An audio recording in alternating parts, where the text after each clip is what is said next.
I've been surrounded by people who want my death. But, as we'll talk about in the back end, where I get to just hang out and talk, this is something that you usually don't get with two guys coming at you with a knife. No, you usually get people in your family looking at you as if you're so confused, as they dig the knife of emotion in harder. They want to kill you before you're dead.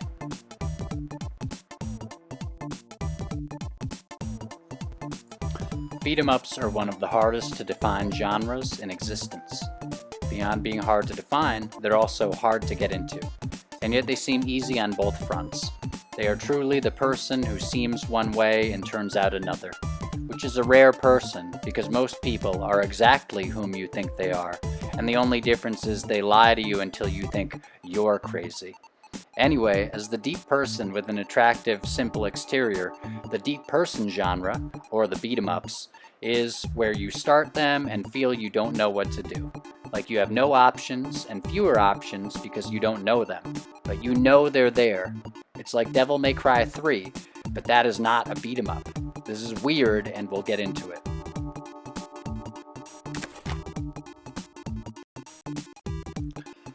Now, if you want fun while playing video games, which is something we've all had trouble with, there's almost no better way than just by popping in a beat-em-up.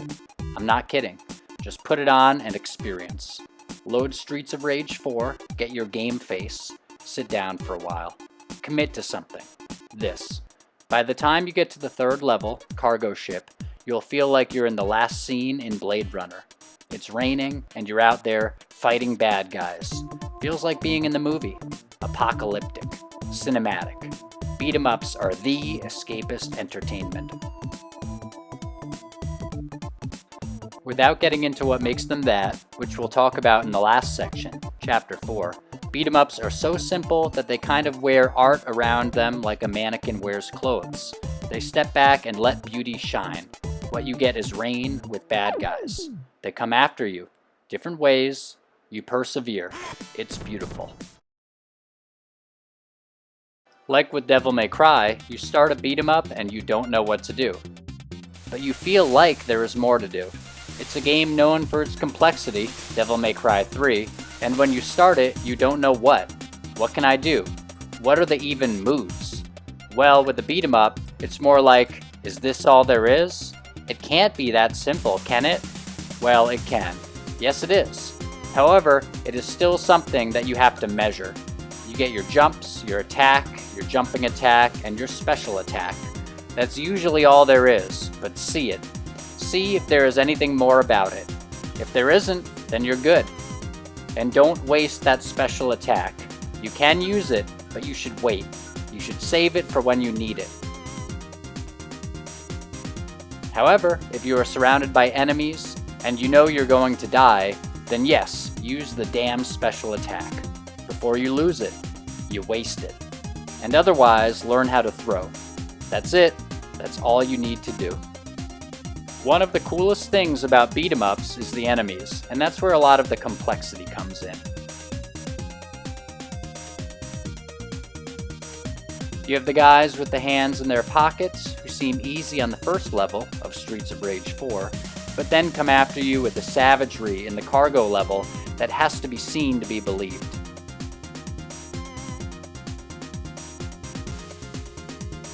Then you have the little green guys, who are just killer, with the knives. Now, this is where items comes in. Yes, the topic of items, the object, is an important thing with enemies. An important one.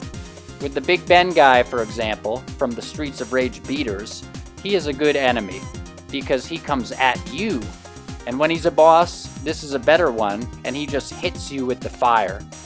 What you do in that case, is to hit him with an item that has a long range. And take your health items. Keep them for when you need them. Take your money items too, because when it says in the Double Dragon Gaiden beat-em-up, money is life, it means in beat-em-ups. Case in point, you get extra lives with health items, money items.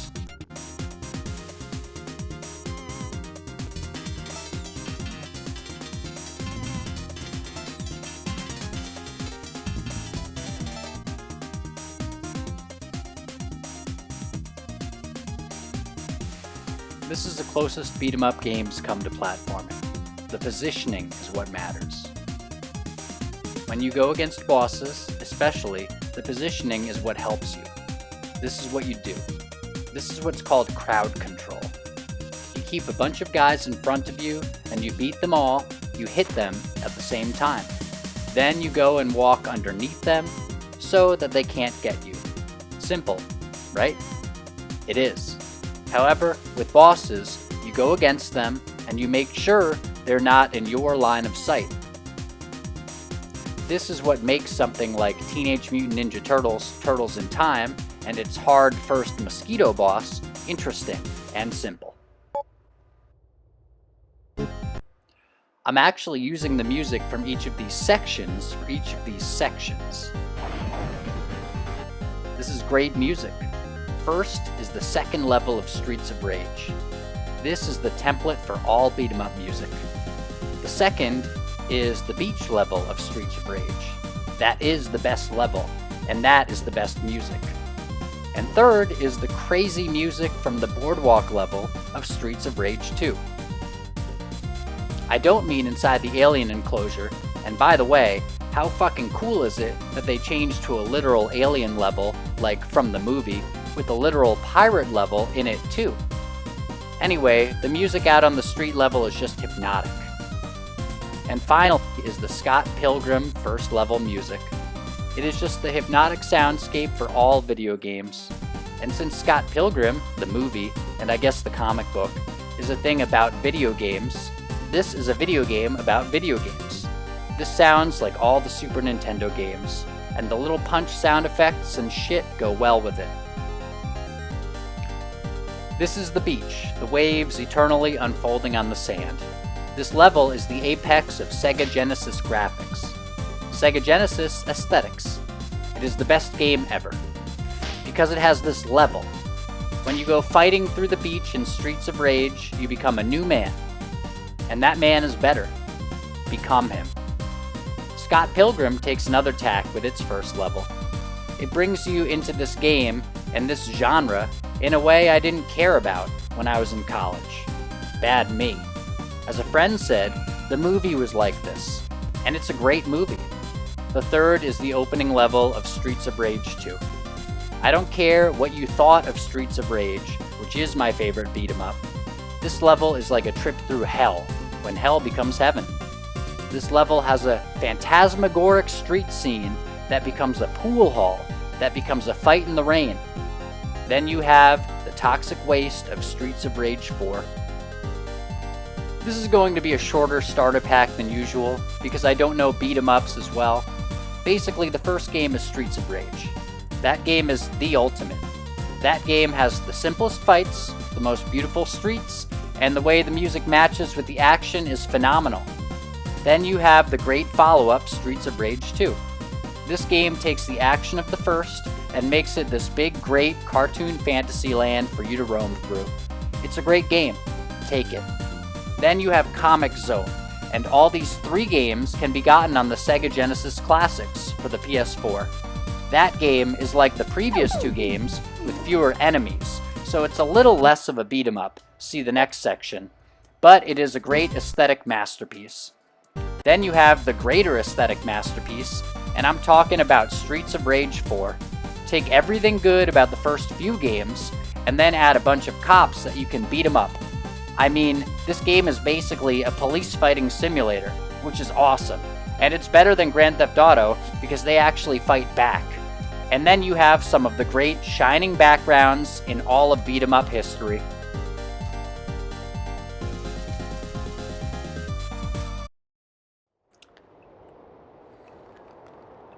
Fighting. Simple.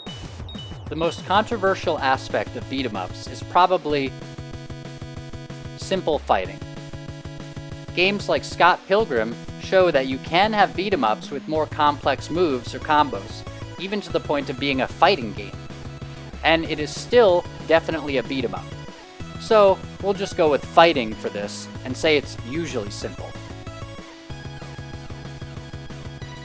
A more signifying aspect of beat 'em ups is lots of enemies, which is true. There are wave after wave of enemies, coming after you at all times. That is the whole game. That is the game. But if it were just static, then it wouldn't be a beat 'em up. Beyond items, which are a common factor for beat 'em ups, but I wouldn't say a main thing, is the sense of adventure. Beat 'em ups, unlike fighting games, are about going from one location to another. That is what also doesn't make them an arena fighter, or makes them not an arena fighter. If it is one battlefield, then arguably it is not a beat 'em up. It isn't.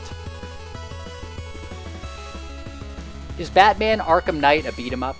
That is the question. I would say that because it's an open world, at best it's an open world beat 'em up. And having a progression from one movement or place to another can make a beat 'em up. It kind of defines it. So I would say no, or err on the side of. Can 3D games be beat 'em ups? I think they can be, but it is a fine line of work. In fact, it would be interesting to have more 3D games where there is a straight, linear progression to the end while you beat up a lot of guys. That could be a new genre for people to work with, and it would be the 3D beat 'em up. And you'll notice I did not call this 2D beat 'em ups. I just called it play beat 'em ups. So perhaps Batman Arkham games and Spider-Man PS4, which has worse swinging mechanics than Spider-Man 2, are beat 'em ups too, with greater movement mechanics. However, for the purposes of this video, they still feel like too much of a stretch for me to feature prominently. When you get into other games, such as Dynasty Warriors and any such Battlefield game, it's even harder to discern. I will say I did accidentally use my special in Dynasty Warriors. And then look at me. I'm looking okay. So that is an indication. I looked like... However, I don't think it is. It is This a brawler. Is like a very Ironically, set of I would battles. say that Bridge Battle in Kingdom Come Deliverance is a greater beat 'em up, because you're moving from progression to then there's progression gonna be the group and up the beating hill. all the bad guys there. Oh, fuck. My health's already down, actually. Zombie games are another interesting case, because in those games, you can pick up weapons, which is a very beat 'em up thing to do, or at least you can in Dead Rising. However, that game feels more like an adventure. Something like Dying Light is even farther away, and both are not an adventure in the sense that you move from one place to another in a linear progression. That is a big thing for beat 'em ups. That is important. Beat 'em ups, for their part, are the canvas the art hangs on. When you open up Streets of Rage, it feels like an 80s movie. That's good. Beat 'em ups wear the story, their music, and their art on their sleeve, and since the game is so simple, it should be easy to make them emphasize them. Each beat 'em up is sort of like looking at a picture.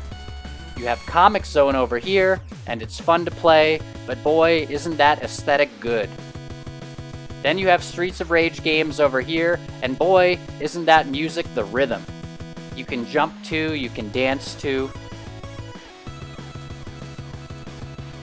Boy, isn't that beach level with its rolling waves good.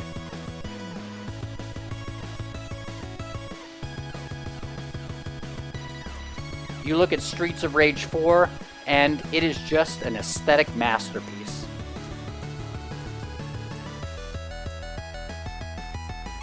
So I started this video talking about how people in your life are going to just try to take you down, and they are going to try to do it good. Well, here's a simple way for how to fight with them, how to defeat them. It's called the battle plan. Basically, you breathe if they come around you, and otherwise let go. That's what it is. That's what it's called. I'll put it on screen. And I mean it. Basically, you just have to breathe. Connect your breathing if they come around you. That means it will be no spaces between breaths, like in Michael Brown, The Presence Process. Then, otherwise, let go. Just remember that you are okay. Also, put up your full body awareness shield. Instructions for that are in American Noble and The Rain.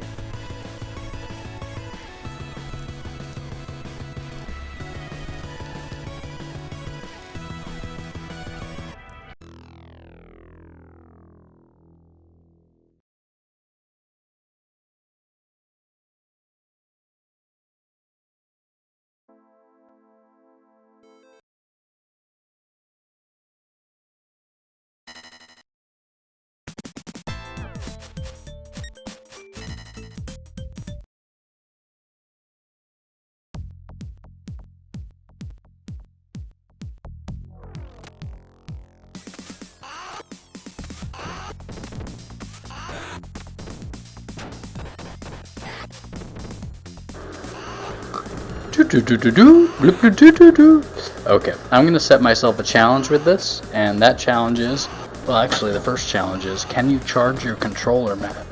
Can you fucking charge your controller? The second challenge might, well, second challenge is what it is, but the third challenge, whatever. Oh, Matt, is there a second challenge? I was thinking of like, well, am I gonna smoke pot tonight? I don't know, probably not. But the third challenge is we're gonna record some stuff. I'm looking to record a lot of beat 'em up footage. I'm looking to record maybe all the beat 'em up footage tonight. But while doing that, I'm thinking of taking notes, and I'm thinking of also, it seems, doing some good stuff. Alright, hold on.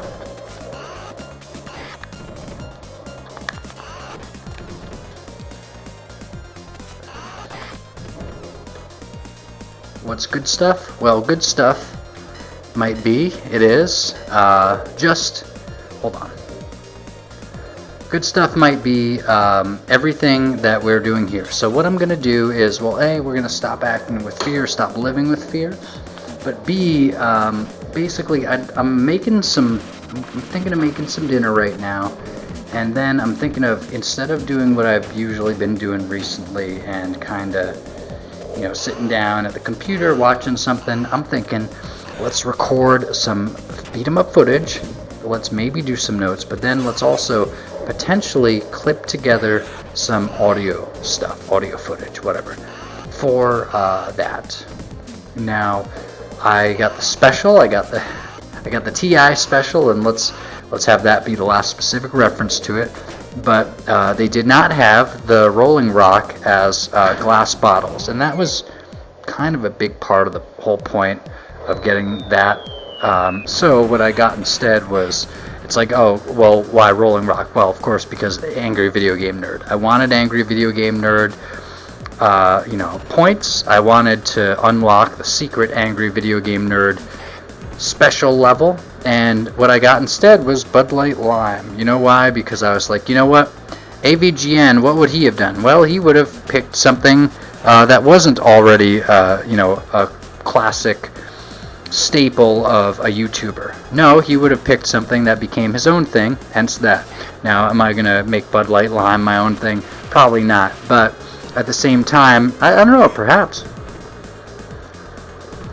that'll be sort of like my homage to Angry Video Game Nerd, and then, my sort of branching off, because it's still green, right? A, it's still green, and B, it was cheap, because I was looking at it, and I was like, you know what, oh, we've got the silver bullet, whatever, the fucking, Michelob silver, I don't even know, but, oh, we got the silver one, and it was like, oh, that's cheap for like a 12-pack, and I was like, well, what are cheap 12-packs, because part of the Angry Video Game Nerd thing is it's kind of cheap, Rolling Rock.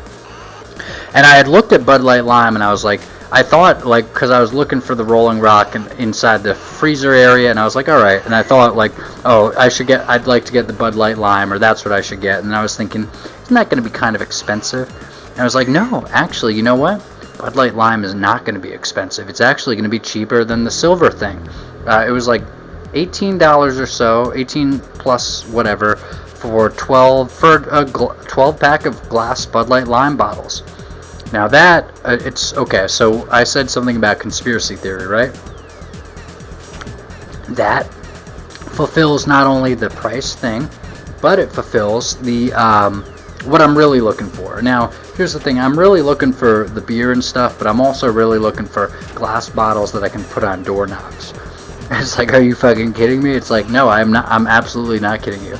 No, glass bottles that I can put on doorknobs and elsewhere, so that if the doorknobs turn, or if windows go up, then the glass bottle falls down and there's a crash.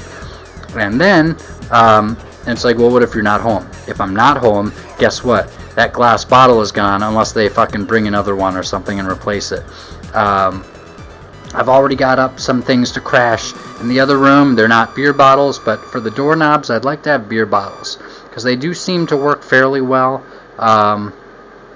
And hey, conspiracy theory is full of truth drops. If you want a movie full of truth drops, including truth drops about perhaps something about Julia Roberts that my truther buddies, let's just say my truther buddies might already be primed to say like, oh, they're just by virtue of, let's just say, her identity, there may be something off about Julia Roberts, right? I'm not saying yay or nay, but I'm saying just by virtue of her seeming or proposed identity, my truther buddies might say, oh yeah, well, probably something else going on there, right? Let's just say that there are multiple things, including a license plate that says VKY after she says something interesting, and then also she's talking to Patrick Stewart, and she says like, what did they say about the truth? And he says, the truth shall set you free. And it's, you shall know the truth, and the truth shall set you free. But nevertheless, the truth will set you free. The truth is the best thing, man. The truth, you can depend on nothing like the truth. In any case, the truth shall indeed set you free, perhaps. And what I would say about that is, after he says that, literally the next shot, I'm not talking about like a little later on, literally the next shot is a door that says like male only or something, or like male, it says MALE on the door, and then you see like a behind walk into frame or something and walk through the door or something like that, and that behind is Julia Roberts. This is. So what I'm going to do now, because I feel like I'm sort of ready to transition into what I'd like to do, and that's going to help so much probably. Not living in fear, etc. In fact, I have my old, right, whatever, but I do have my, my little desk thing that I had for my editing job. I'm not sure if I have my editor plate anymore, which is kind of sort of symbolic, if I don't have the editor one, but I just have associate editor. But nevertheless, I do have Matthew Havland associate editor. It is a plate that literally a job I got paid for where I was the associate editor. That was my title. But I also had one that said editor. In any case, I have the holder, and what I put instead here is don't live in fear, period. Hence the sort of the main idea of RPG life. Don't live in fear. So what I'd like to do is just sort of have fun tonight. I've been pushing myself to the bone. I've been working myself. It's funny. It's like, oh Matt, you've been working but you haven't been making money. It's funny. Everyone pretends that their metric is not money, and then suddenly it's money. Now here's the thing. I get it. It's like, well, it's pulling your own weight, Matt. If you're not pulling your own weight, then that's the metric. That's you not being as good as you can be. I understand. However, I've been working hard. I've gotten a decent little bit of success with my top 3 video. I have 78 fucking views on it. That's probably 78 views. That's probably like, I don't know if it's 5 times as many views as any other video on my channel, but basically and somebody left a nice comment. They were like, elite algorithm poll. That's a great fucking comment. Oh my god, that's like one of the nicest things anyone's ever written to me. And that's amazing, and it's like, I think that video did turn out well. If you're a synth fan or a synth cell, perhaps, then you're probably going to watch that video and be like, oh yeah, I get that synth says top 3. In fact, I feel like if enough people watch that video, people might start making their own top 3 videos, because it's an idea I got from synth. Top 5 is from Chris Rock with that movie Top 5. Top 3 is Synthetic Man. He says, what's your top 3? It's like, oh, a Synthetic Man made up the idea of a top 3. Look, I get it. But when somebody criticizes Synthetic Man playing this game or the other, he says, what's your top 3? Something like that, usually. And actually, I once got, not banned, but I got timed out, I think maybe even for like fucking 24 hours. No, you know what? I think I got timed out for 10 minutes or something. In any case, when I came back, I gave Synth a super chat saying sorry, because like I was wrong, but basically the person, he said, what's your top 3? And then I saw somebody answer, and I was like, oh, and he's like, what did they say? And I was like, and I kept repeating what I thought they said, but apparently it might have been somebody else. I'm not sure it even was, but in any case, he's like, time out anyone who like gave the wrong answer or something. So I got timed out, or maybe like he was like specifically time out me. I've gotten timed out more than once on the synth thing, on synth's orders. I don't know if I've ever specifically gotten timed out, like only me. It's usually a little bit of a blanket timeout. Like he says, oh, time out anyone who says this or that, or anyone who does this or that in the chat. But In any case, yeah, top 3. What's your top 3? So when somebody says, oh, when somebody criticizes the games he's playing or whatever, or maybe his taste in games, whatever, he'll often say, what's your top 3, as in what's your top 3 video games? Now, I just had a great idea for this. Perhaps this can replace, maybe not replace, but perhaps this can stand in for part of the starter pack of beat 'em ups, because it's going to be a fucking bullshitty starter pack. This is going to be the most bullshitty starter pack you've ever seen for beat 'em ups. Perhaps this can stand in for the starter pack, because what am I going to put? I haven't played that many beat 'em ups. I'm going to put like probably not Double Dragon. I had the thought to get Double Dragon Gaiden, or maybe Fight and Rage or whatever. Basically, I haven't played that many beat 'em ups. With racing games, I've played a decent amount. Fighting games, I've played a decent amount. Hard games, I probably have some idea of hard games. Most other things, I'll probably have some better idea. With shooters, I think I'll have less of an idea if I make play shooters, and I'd like to make play shooters. I mean shoot 'em ups, not first-person shooters. I'd have a better idea of that than shoot 'em ups. However, with beat 'em ups, I simply probably don't have a very good idea of what beat 'em ups are. A, good starter beat 'em ups, or B, representative beat 'em ups, or C, good beat 'em ups. I've played a few, and I'm probably going to end up putting, I probably don't have footage of this, but I might end up putting Mighty Morphin Power Rangers the movie, because I played that a decent amount with my friend Lenny back in the day. And that was a fun beat 'em up. It was pretty fun. It was on the Sega Genesis. It was pretty fun when you were the Power Rangers, and it was fun to pick different ones. I was a fan of the Power Rangers. That was like back in the 90s, like when I was a kid. I was a fan of the Power Rangers, and I liked, it was the Ivan Ooze as the enemy. And so, you got to pick the Red Ranger, the Blue Ranger, whatever. Whoever it is him. Whomever it is. Quick tip for anybody, and I learned this in college. A professor said, my copy editing professor in fucking, I think, senior year of college, he's like, look, just basically trade he or him or she or her in for the who or whom. And if it's a he, it's who. If it's a whom, it's him, or rather, if it's a him or her, it's a whom. You don't know what who or whom is? Would it be he or would it be him? Would it be she or would it be her? If it's her, it's whom. If it's him, it's whom. If it's he or she, it's who. I just saved you $200,000. I just fucking saved you $200,000. I mean, no, that wasn't the only thing I learned in college. But that of the things that I think about often, that's probably top 20. Like who or whom. And he had a little contest or a little challenge. He's like, if anyone can find, and see, here's the thing. It makes sense. I don't think there would be a place where that wouldn't work, right? But he's like, if anyone could find a place where that wouldn't work, I'll buy you a movie ticket or movie tickets. And he probably would have done it too.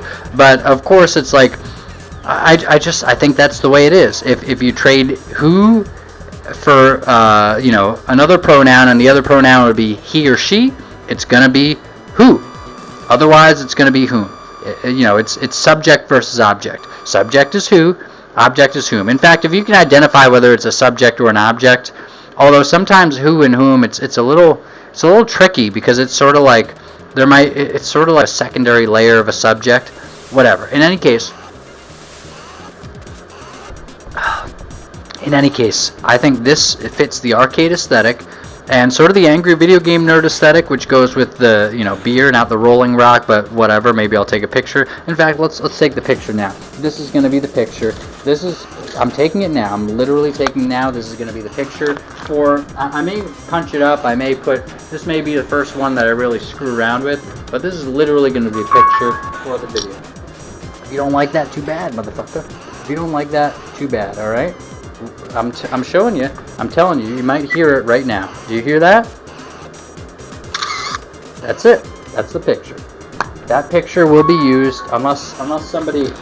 See, here's the thing. Okay, you can check out other videos of mine. For example, the video. the out period through the video love period and various other videos and see what I'm talking about here. But basically, I hope that picture's still there when I go looking for it. If it's not, then I guess that'll be an interesting story if this audio is still there. They haven't been super obvious. Who's they? Whoever they is, I'm actually not quite sure. But in any case, you know, and it's like, oh, Matt, what, you're crazy? It's like, no, you know what? I don't think I'm crazy, and I'll give you, basically, to indicate that, I'm going to say you're probably going to have to wait until June 14th. Let's just say that. June 14th is probably going to be the last time that I'm talking, hopefully the last time I'm talking directly about this subject. I've sort of made it a little commitment for myself, or a little, you know, little guideline to help me. It's probably going to be the last time I talk about the subject, but indeed, I think there is a they.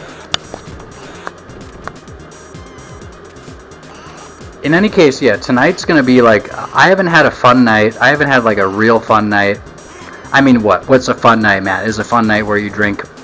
Kinda. I mean, no, I've had fun. I've definitely had fun. You can see that I've had fun. You can tell that I've had fun with some of those videos. I've had fun basically, maybe literally every video on the channel, and I think it's right now it's at 160, and I'm on my way to having 161 ready to go. And actually, I have a few more ready to go that aren't number 161, but they're, let's just say, like, they're in the chamber, and you know, the thumbnail might be pending for some of them, but basically, like, I've got them fucking ready. Oh, what's that sound, Matt? I'll tell you what that sound is. That sound is Angry Video Game Nerd, right? Hold on.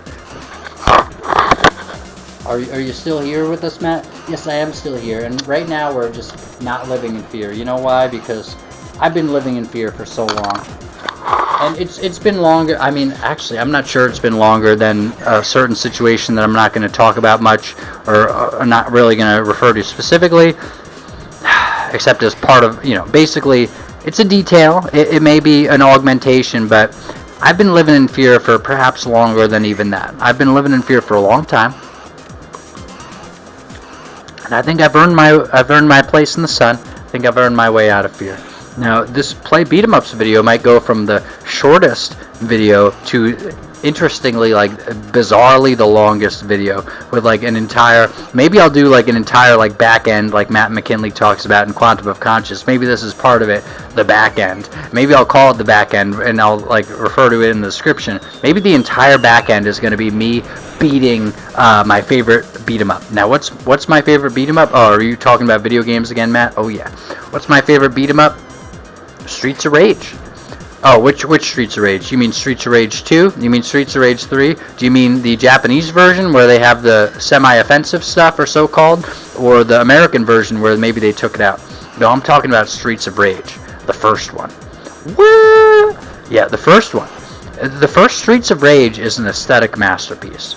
You're walking through, you're going down the city, you're just beating guys up. So you're on the street corner, right?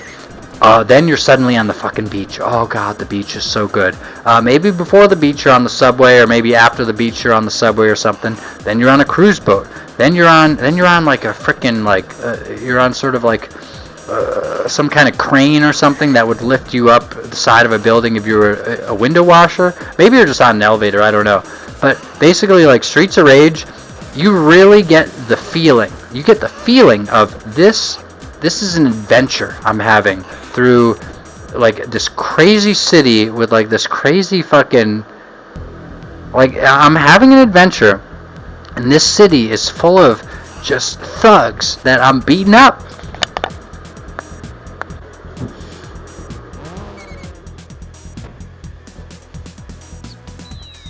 Alright guys, so yeah, basically, oh, hold on.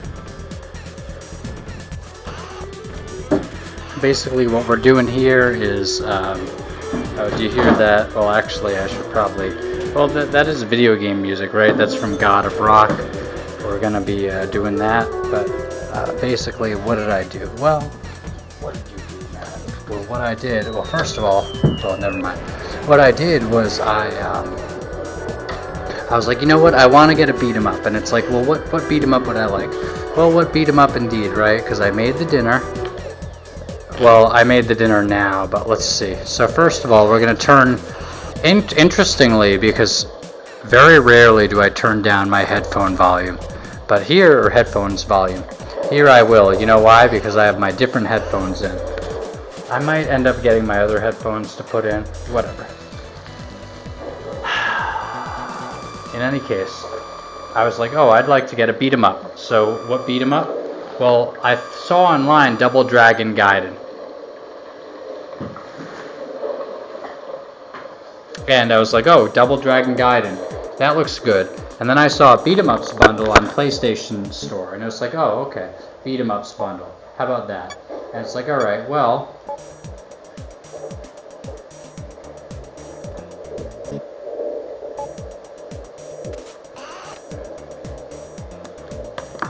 what's the beat 'em ups bundle? Well, the beat 'em ups bundle is apparently, whatever, controller vibration. We don't want to turn it to the max. I was thought, do you want to play the tutorial? Fuck it, yeah, confirm. So this is, you may see me playing the tutorial right here.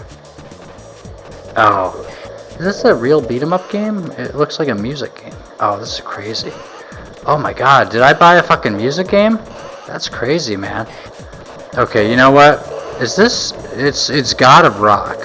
Alright, we're quitting, and then maybe we'll end up playing Double Dragon Gaiden.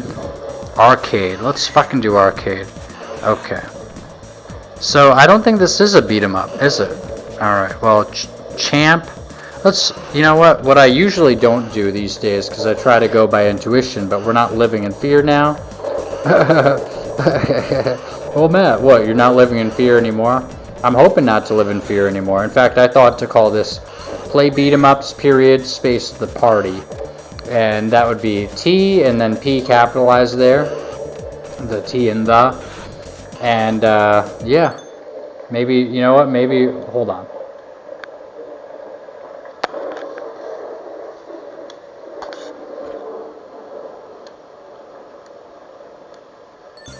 Alright, so we just got our screenshot for the video. It's like, what, really? It's like, oh yeah, and it's a weird one. Alright, so what do we got? Oh, Queen now. See, I had a thought like, oh, you gotta play as the next character to the right. Nah, I'm not playing as Queen.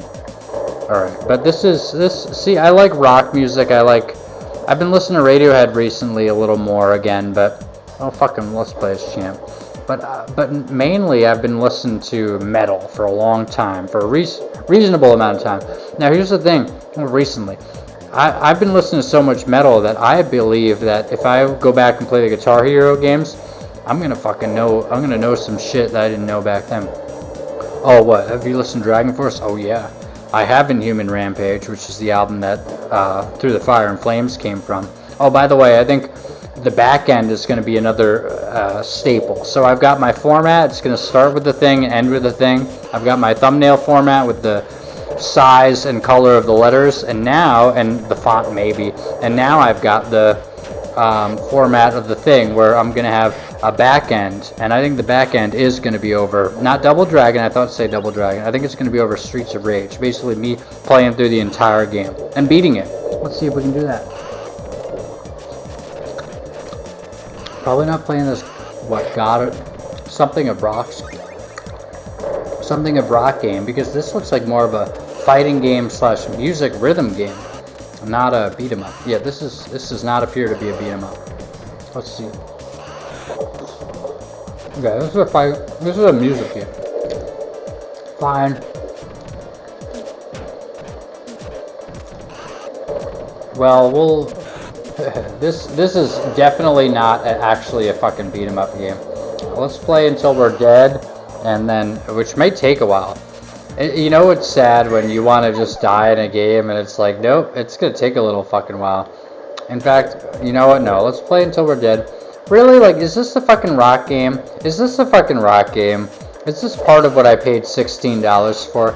Did I get gypped into paying $16 for a music rhythm game and another game plus Double Dragon Gaiden? I would have just fucking gotten Double Dragon Gaiden. Whatever, if I got tricked, I got tricked. That'll be part of the video, I guess. In fact, maybe I'll put it in the regular video, not just the back end.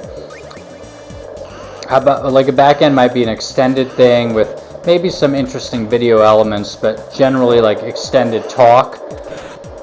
but as far as this fucking, am I gonna fucking beat her, man? Are you fucking kidding me? Did you guys put this in a beat 'em up collection? This is false. This is literally false advertising. Whatever, that's fine. I'm fine. You know what? Maybe at some point tonight I'm gonna fucking play Jak and Daxter as well, because I'd fucking like to play Jak and Daxter. Oh boy, I'm probably gonna make a fucking. I'm gonna make a fucking end run around her ass. Oh fuck! I don't even fucking know. Flawless. Yeah, KO. That's fine. You know what? That's the end of me maybe ever playing that game again. Whatever you see on this video, that might be it. You know why? Because I'm not interested in that kind of game. Okay, Override 2. You know what? What is the next game that's literally actually a beat 'em up? I'm in. Let's go here. Well, we're going to beat 'em up bundle. Beat 'em up bundle is actually a beat 'em up. Great. You know what? I like beat 'em up bundle. I have no problems with that. That's my best advice for all of you. Do not live in fear.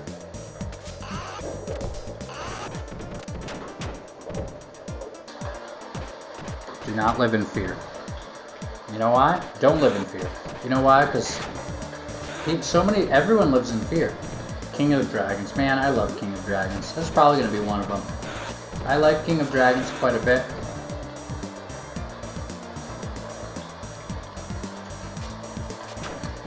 Oh wait, am I thinking of Knights of the Round? I might be thinking of Knights of the Round. We'll see. We'll fucking see. So, oh Matt, so what are you eating? Well, I'm eating ramen, and I'm eating a sandwich, and I'm eating Bud Light, or I'm drinking. Shout out to Jason Graves. Eat water? Who's Jason Graves? If you don't know, if you have never heard of Jason Graves, what I'm going to ask you is to please look up Jason Graves on YouTube.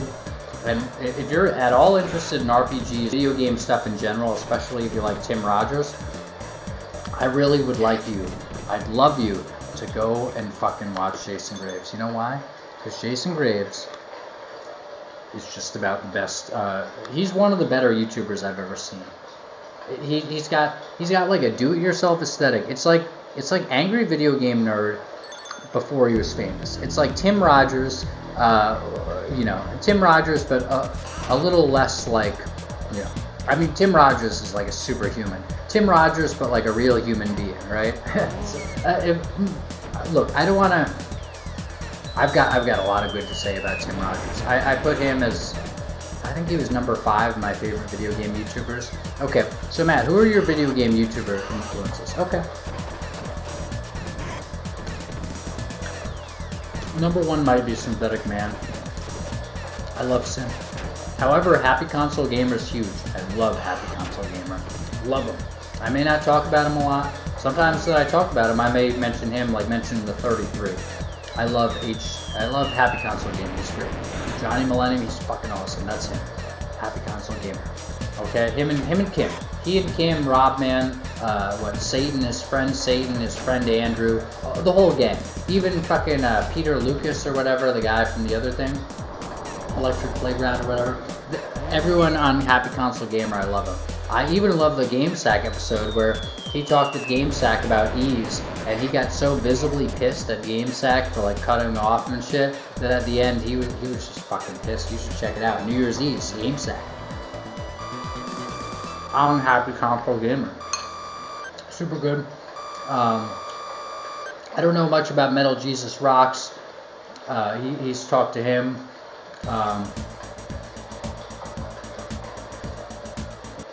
I know Metal Jesus Rocks is associated with Reggie. I don't know much about him. I don't know if I keep thinking to call him HCG, but it's not that.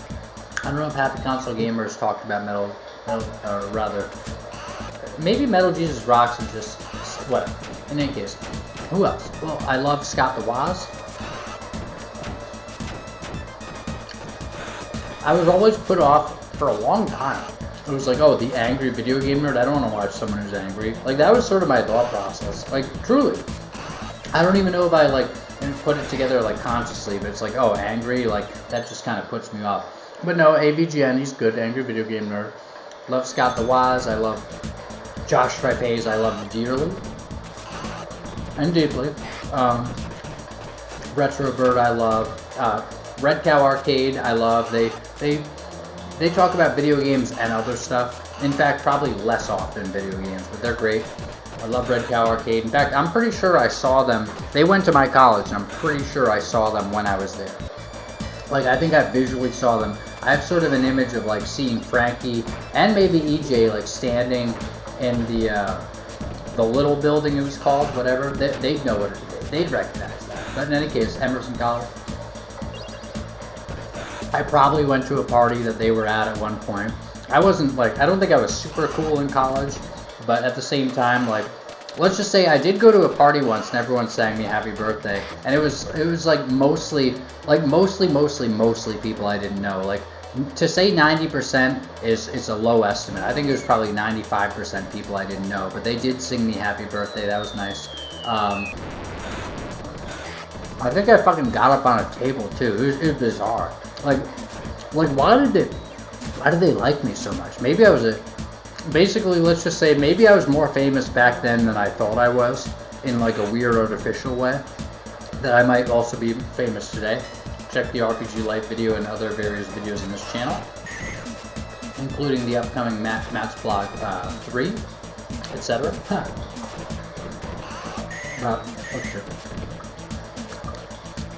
Who else? Who do I love? I love... What? Matt, you can cut this to shreds and back. Whom do I love? I love Synthetic Man. I love his brother Devin. I do. I think they might be Satanists. Devin, as I said in a Max Payne video, Devin made a reference to like 6 as being a part of like his and his brother's religion. And I think most people might have taken that as sort of a cheeky joke about how people talk about them as like Old Testament guys, let's say, whether or not they actually are. But the funny thing is, I think Devin might have actually been referring to Satanism, like 6 as in 666. I don't know. In any case, I love both of them. Who else? Ricardo, he's great. He's not really he's a commenter on synth. He doesn't do his own YouTube videos. I have way more videos than Ricardo. I don't know if Ricardo has a single video he ever made. But in any case, who else do I love? Never Knows Best. You know what? Screw it, man. I do love Never Knows Best. I love Never Knows Best too. Next, I'm probably going to go check to see what Never Knows Best has put up recently. You know why? Because Never Knows Best is the man. Now here's the thing. Hold on. We're going to do a little thing here right now. Oh, right now? Yeah, no, I mean right now. We're going to do it right now, and I'm going to tell you what it is, but hold on. Because I suspect something, and I suspect something that's a little shitty.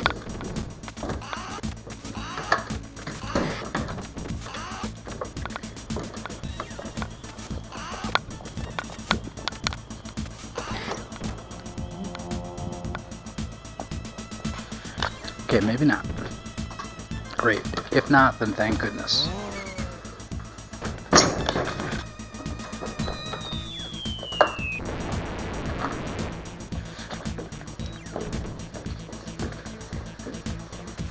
Alright, well, in that case, what do you suspect? Never mind. Just never mind. I might not even put this in. Oh, because you're embarrassed? Well, because I think mainly because I think it might not go with the video. Believe me, I put embarrassing shit in videos before. Alright, so let's keep going. So this guy's easy enough to deal with. I'm fighting the green reptile guy right now. And this is probably not going to be footage that's on the back end, but it's probably going to be footage ultimately that's in the game. Alright, wait a second. Alright, hold on.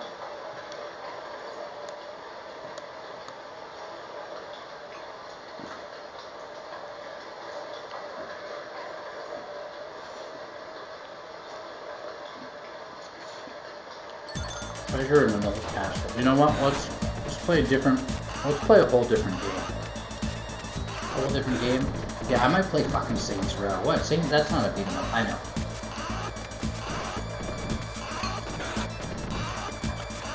I'm very, you know what, let's check out Override 2, just to see if it's literally a beat 'em up. If this isn't a beat 'em up, I think I'm probably going to email Sony and I'm going to say, look, Sony, I literally wanted to beat 'em up, and you guys had Ninja Gaiden, or not Ninja Gaiden, Double Dragon Gaiden, which is a beat 'em up, and I'm glad to get it because I thought of getting it. And you know, I guess I might have paid $12 for it or something. But if God of Rock and this other thing is literally not in that genre, then for you saying this is the beat 'em up collection, that's literally false advertising. Quite literally. I want my money back, and I'd like to keep Gaiden.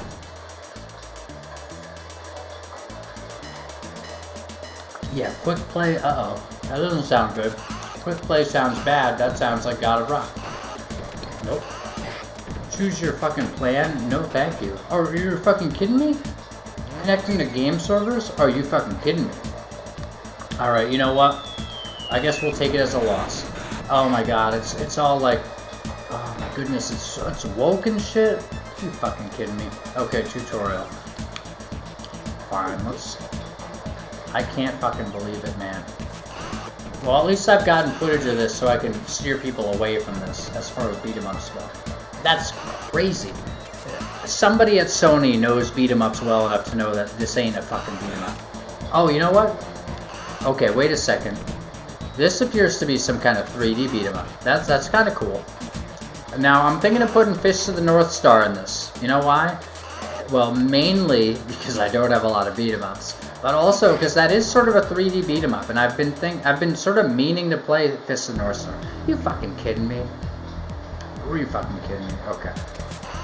Okay, this game is basically, I'm glad they had Double Dragon Gaiden because this game is fucking bullshit. Nope. That is not a beat 'em up. Nope. Sorry. How about some combat moves now? Okay, fine. Let's see if we get into combat. I don't even have War of the Monsters. Okay, combo. R2, R1, L2, L1. I don't even fucking know. You know what? I got gypped. I got gypped. That may be a funny part of this, but I fucking got gypped, so that's fine.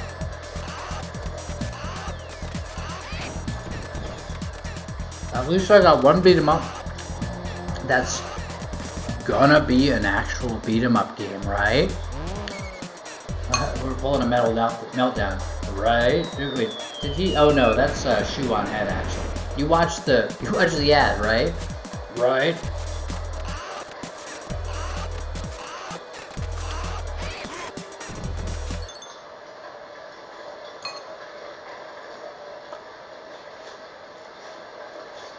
Okay, fine.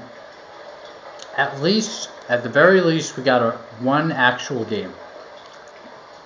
Those other two, I don't know what the fuck they are. Fine.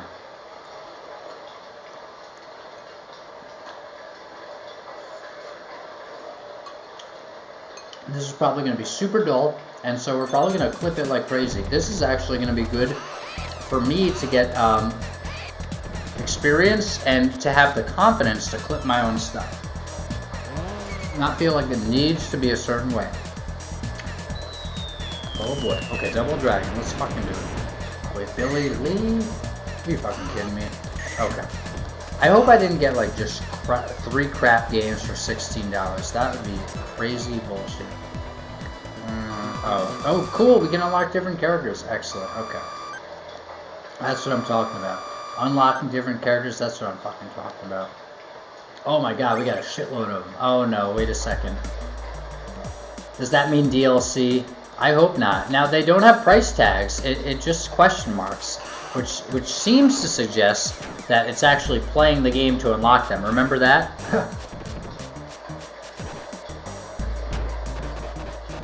Okay, fine.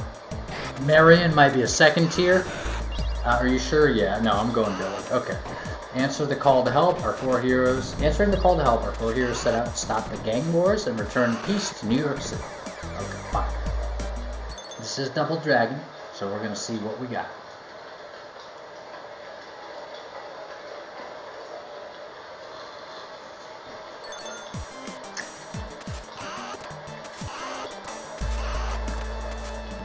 I've wasted so much fucking money on this.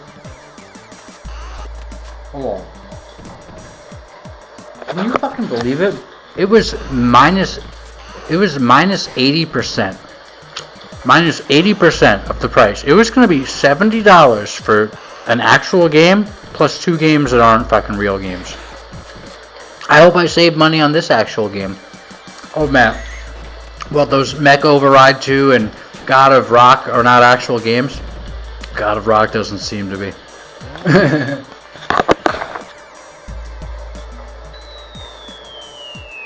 What other YouTubers do I love? Video game YouTubers. I think I named the basic ones.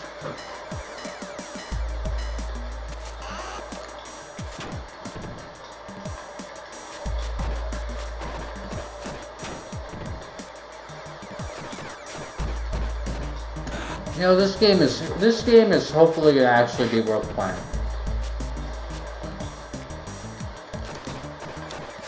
I don't know, man. I hope so.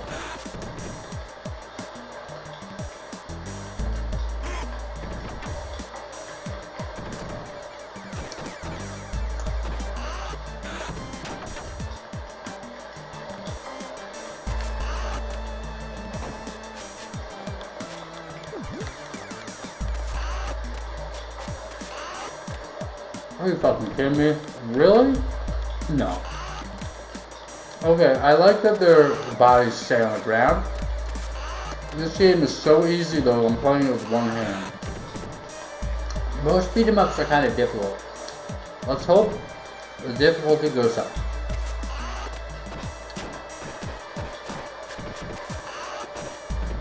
Oh, look at these fucking cocksuckers. Look at these fucking pieces. I don't like any of these people.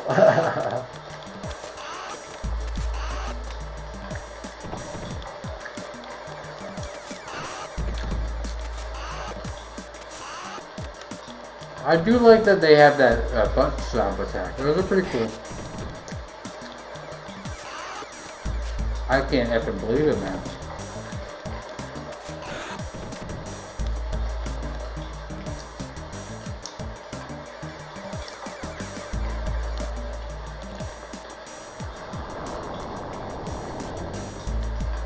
Oh, by the way, I guess we're not using that fucking thumbnail.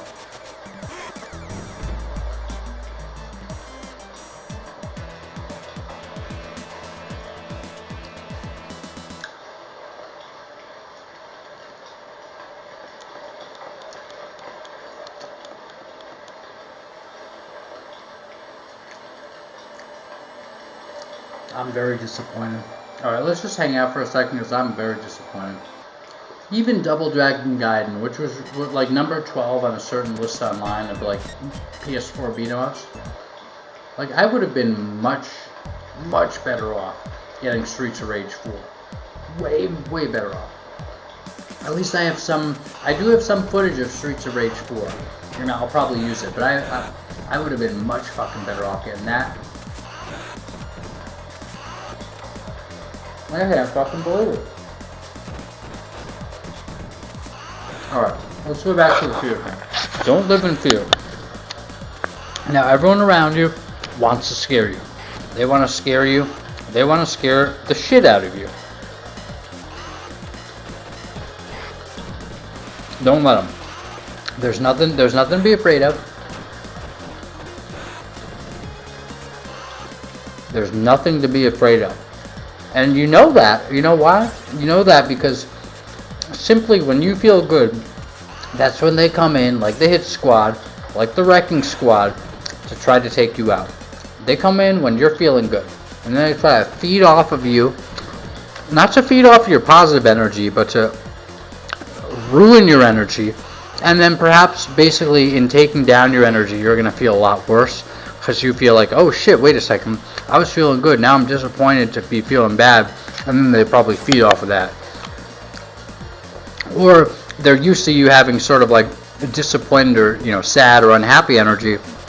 And they're not feeding off of it anymore. So they need to come and make sure that they bring it down. What you're going to do, what I'd like you to do, I take that from Teal Swan. I like Teal Swan. But what I'd like you to do is say, you know what? There's no reason for me to feel bad, ever. Not a single time in my life.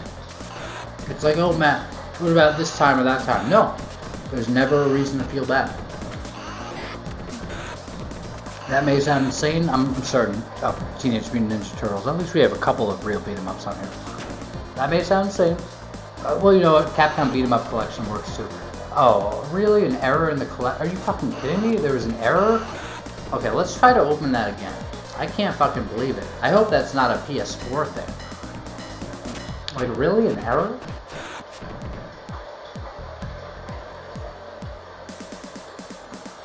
No.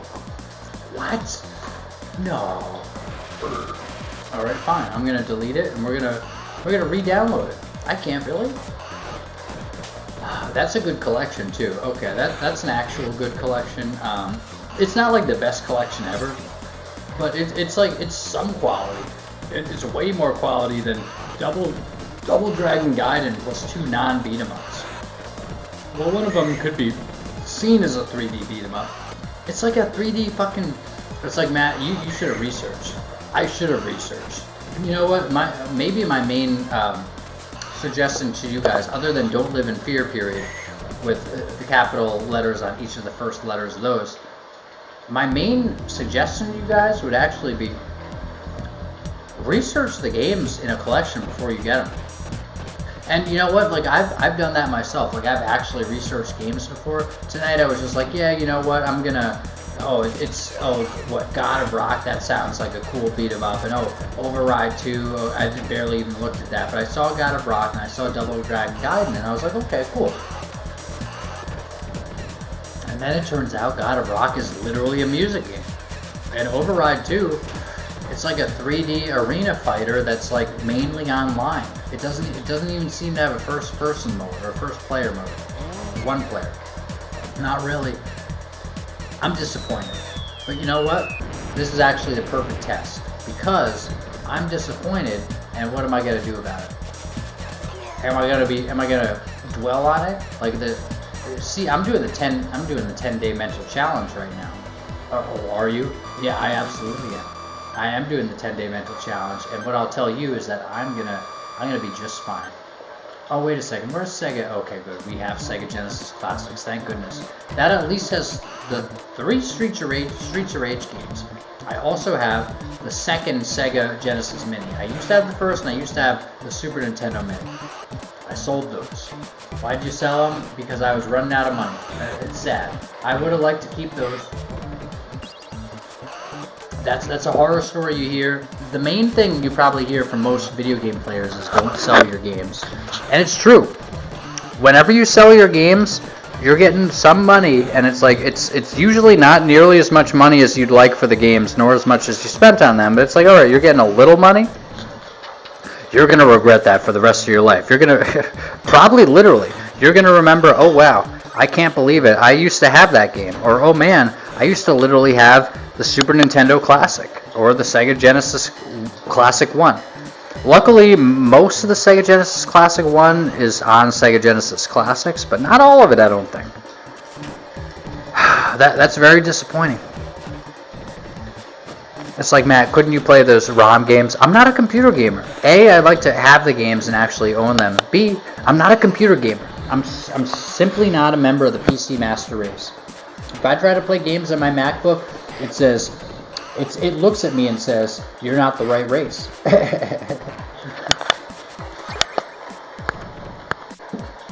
I'm disappointed too, man. You know, I'm really disappointed because I don't fucking have disposable money. I wonder if I send Sony an email, I wonder if I can get my money back. Because, you know what, I'd give back Double Dragon as well. That's literally false advertising what they did. I fucking could not. I really don't have disposable money, but you know what? Given that I spent $16 for Ninja, or rather for Ninja, I'd rather have bought Ninja Gaiden, some collection of it. I could have gotten Ninja Gaiden Black for that shit, right? For $16, I bought Double Dragon Gaiden, and that doesn't even seem like that good of a beat 'em up. In fact, from what it seems like kind of a subpar beat 'em up. Oh well, that's fine. We're gonna continue. So what beat 'em ups do we have on this? What beat 'em ups do we have on this? You know what? That really is a good lesson, though. The lesson is be conscious. Be very conscious about what you're doing, Matt. Yeah, it's nice to just sort of go on it's nice to just sort of ride the wind. It's nice to just sort of, oh yeah, what? We got the numerology here, a 16, that's a 7, that's pretty good, or 16, I've been looking for that anyway, whatever. Maybe it'll work out for this, Matt, but you best spend the rest of your life being really fucking conscious about what you do, because this was a sad eventuality. Okay, what do we got here?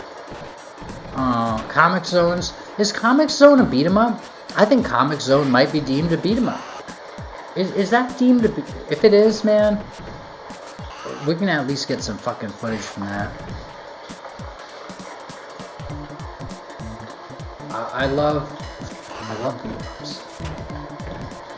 This game's actually a great example of them. You know why? Because this, as I said in the script that's ongoing, beat 'em ups are so simple that they are basically purely aesthetic. They're basically, and people throw around the word aesthetic and sort of like they use aesthetic. They use aesthetic as an adjective. And it's like, oh, didn't you use aesthetic as an adjective? I used aesthetic as an adjective pointing towards a noun. To say they are purely aesthetic. Maybe I can sort of summarize my points and like write my point. Actually, that'd be an interesting thing. Maybe I can write my point in some kind of like header on each thing. And it's like, well, Matt, why don't you just use the YouTube like chapters? I mean, that might be helpful too, but I'd like to do it as part of the video so that it's not it's not like locked to YouTube in terms of like, oh, but the video itself doesn't have them. I'd like to basically, when people say aesthetic now, like, oh, that game's so aesthetic, that's wrong. Aesthetic is a category. Aesthetic isn't like a degree. You can have degrees. It's so frustrating to see how people use words just so sloppily. Like, for example, they just use whenever for when these days. I've talked about that. Whenever means it was a recurring thing, and so whenever it recurred, like each time it recurred, or generally each time it recurred, this would happen. Whenever I did this, that happened. Something like that. Each time it occurred, this happened. Something like that. Whenever. Or whenever as in, I'm not sure when it occurred, but whenever it did happen, I'm not sure when it did, but the time that it happened, whenever it was, that was the time that it happened. But people now, instead, they use whenever to, like, whenever I went to school, it's like, whenever I went to kindergarten, that was the grade that I learned how to do this. It's like, no, it's when I went to kindergarten, I learned how to read. Not whenever I went to, you know when you went to kindergarten, because it was literally based on your age, right? Whenever signifies either a recurring thing and sort of a vague, like it happened over and over again, or it happened in a recurring way. When, like, each time if you can't trade it, as I've said in the past, if you can't trade whenever with each time, or if you can't trade whenever with the sense of, I'm not sure when this happened, but you know, whatever time it happened, that was when it did, then you're not using it correctly. Then you should just fucking use when. When is when you generally know when something happened, or when something happened at a specific time. Like, for example, when I went to the movies last night, something bad happened. It's like, oh, whenever I went to the movies last night, it's like, you have the fucking ticket. Are you living in this haze of fucking distortion?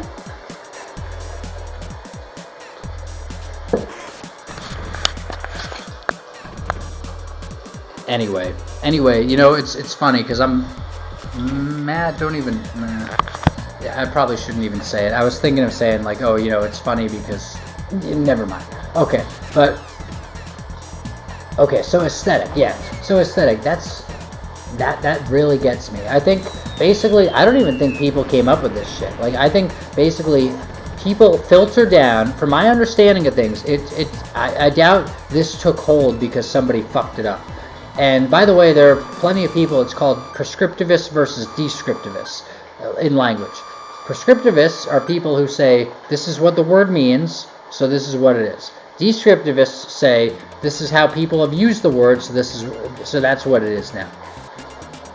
With the descriptivist, basically, a bunch of people use a word incorrectly, and suddenly the word doesn't mean what it meant anymore, because a bunch of people use it incorrectly. And you can even point to say, like, oh no, this is an easy mistake to make, or like this is a common mistake, and like you can even point to how the mistake might be made, and it's like, well, you know what? Too bad. People made that mistake for 20 years. Now that's the actual word. It's like, how about you don't fucking degrade your language?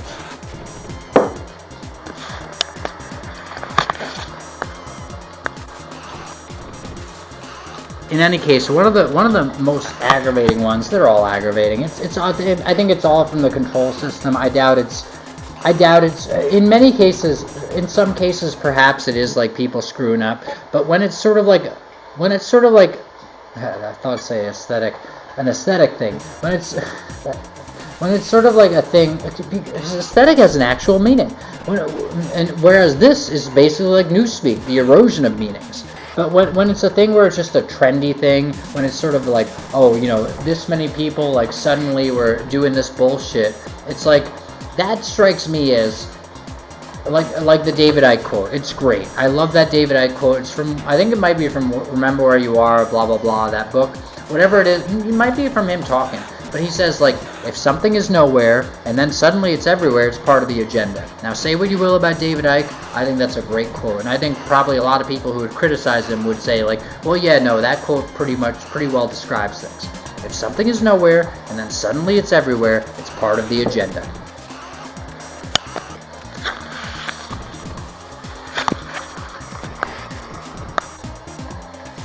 So, here's the thing, I don't think this stuff is organic. I think basically they probably filter it down from like a certain number of like quote-unquote influencers using a word incorrectly, and like it might not even be like huge people, but like just however they get the programming across anyway, that's probably how they filter down this bullshit like trendy language. And I'll probably fucking start reading 1984 again tomorrow. I finished the book when I was like a kid, but I'd like to read it again. Look to 1984 with newspeak. Basically, there's new language, and like language used in different ways, and you could say, well, it's just a natural organic process. Well, it's quite literally not a natural organic process if it was intended to be a certain way, if it was intended to destroy the language. I'm not saying that everything is. I'm saying that it seems to me that some of it might be. And I think even the most hardened, like, I don't think that anything is ever a bad thing. I think it's all just always random. Even the most hardcore person like that, they'd probably be like, all right, yeah, like I think probably sometimes it's like from so-called above, right? Really from below, but nevertheless, it's like, okay, so the aesthetic thing. It's like, oh, that game is so aesthetic, with aesthetic as an adjective. Wrong. No, that's incorrect. That game has good aesthetics. That game has bad aesthetics. That game's aesthetics are, such as Persona 5, so pronounced that the thing that most people talk about are the aesthetics, as in how it looks, or perhaps how it sounds, etc. Perhaps the game has such a striking style that you notice, like, oh my god, this game is a style I've never seen before. This game has colors that really pop out. You don't use aesthetic as an adjective. You don't say that game is very aesthetic. That's lazy. Basically, as soon as you say that, you out yourself as not only being trendy and just probably just following along with shit, but you out yourself by not really having a good grasp on the word. That's fucking bullshit. So, to continue, let's play this game, and let's not live in fear, because basically, everyone around you wants you to live in fear. Everyone around you is an evil, blood-sucking fucking vampire, and beat-em-ups are a really good, I'm playing Comic Zone again right now. Beat-em-ups are a really good example of how horrible everyone is. You know why? Because you just have these masses of just awful people around you. Oh, Matt, are you going to fail the mental challenge? I don't want to fail it. Okay, basically, but no, I'm talking about beat-em-ups. I'm talking about, like, sort of the aesthetic of it. But the aesthetic of it, I'm talking about, like, how it's put together. Like, talking about the aesthetic of something as opposed to saying this game is this game is so aesthetic. It's like, no. It's like, oh, Matt, no, what, you're not going to allow people to creatively use a word? I'm just going to criticize when people use a word in sort of an ignorant, sloppy way that seems to indicate that they have no fucking idea what they're saying and they have no respect for the language. And it's like, oh, Matt, well, what, you like the language too much. Who made the language? The English language? That's like a dark occult thing. No, I'm sure it is a dark occult thing. That doesn't mean that people, again, not even probably doing it themselves, but people sloppily being trained to use language in just sloppy and crappy ways. That doesn't mean that that's any better. There is something nice about English. I love English. I think English is a great language. It's, whatever. Okay, hold on. How do we get down here? Okay. Down in the sewers. Yup, it's wet and down here. Okay. Watch out, I'm scanning life forms. Cool.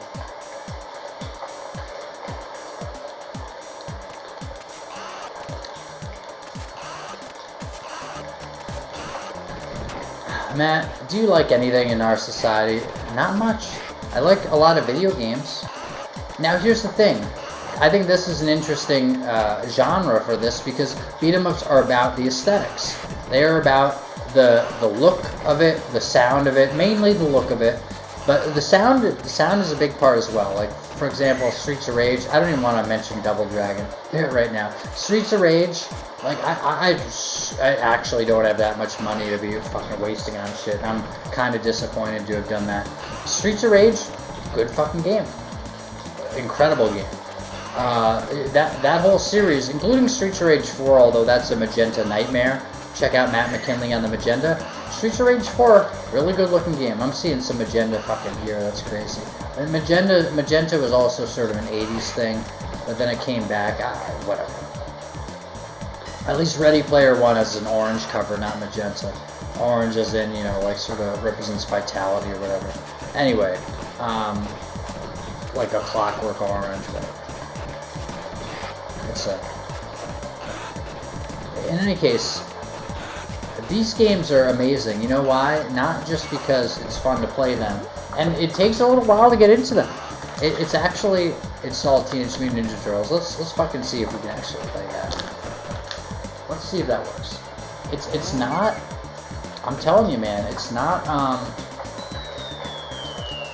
an easy genre to get into. You'd look at beat 'em ups and you'd be like, oh man, like what? That's the simplest thing. It's so simple that it's an acquired taste. Beat 'em ups are so simple that they're like basically you're not going to enjoy this until you fucking get it, and unless you get it, because it may not be an until. You may never get it. Beat 'em ups are basically like this game. This is like eating bread. This is like eating bread by itself. Do you like bread? Well, I like bread in a sandwich. You're not going to like beat 'em ups. Do you like eating bread by itself? Maybe. If you do, you like beat 'em ups.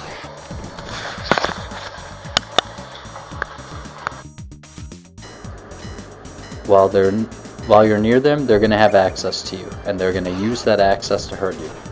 All right, that's basically what it is. All right, so that's fine. That's fine. Don't worry. Oh yeah, now this is interesting. So what are we gonna see here? So did you suddenly walk into a forest? No. Although who knows? Okay, so what do we got? So I'm gonna, this is just sort of an audio log, captain's log again, if you will. I've done the captain's log before, we're doing it again. Alright, so what we're gonna do is we're gonna play a game. What are we gonna play? Well, we're gonna play some beat 'em ups actually, because that's what we're looking to do. And that's what we're actually gonna do to help ourselves with that video. It's like, okay, Matt, well, what else did you do today? Ooh, I'm glad you asked. What else I did? Almost all of the RPG Life video. Now, I have some rearranging to do. I have some proverbial editing to do, but I edited it fairly well. And I'm looking forward to finishing it. I'm thinking of editing it tomorrow. And it's like, okay, Matt, fine. That sounds like a reasonable thing. What else are you going to do? Well, glad you asked. what else I'm gonna do is I'm gonna play through. Maybe we can see if I can play through 2 beat 'em ups today. If I can play through 2 full beat 'em ups, then that'll put me that'll put me closer to finishing this. You know what? Maybe some Dead Rising 2. Not Dead Rising 2, Dead Rising 1. But Dead Rising TOO. Okay, Matt, that sounds good. What else? That's about it. Yeah, Dead Rising is going to help, because what we're looking to do is basically we're shifting gears into the beat 'em up video. And I think this beat 'em up video is going to be good. I look forward to it. Oh, Doom 3. Yeah, I like Doom 3 a lot, but let's see what we can do. Now, we have people trying to close in on us. What does close in on you mean, Matt? Well, we'll see. Well, hopefully they don't, right? But we have people trying to close in on us. What's close in on you mean, Matt? Basically, I like that. You know what? Well, let's bring our food over there too. Basically, you feel people like closing in on you, like fucking, you know what? You know, like say like there's a hole in the floor opening up. It's like a trap door in the floor, and they're like trying to. It's like winding like blades. That's what it's like. And that's actually this kind of goes well for the beat 'em up thing if we continue with it. Maybe we will, maybe we won't, but it's like winding, whirring, grinding blades. And they're trying to suck you in and pull you in so that they can eat you. Now, I don't usually like the consume terminology. Everyone's always using consume as a term these days, and I hate that. I really dislike that.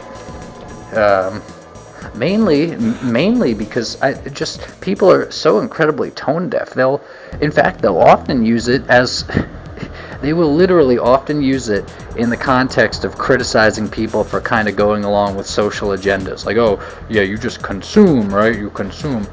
Oh, fuck, I didn't do that. Wait, did I do that? Wait a second. Did I might not. I hope I... Whatever. I hope I fucking did that. Whatever.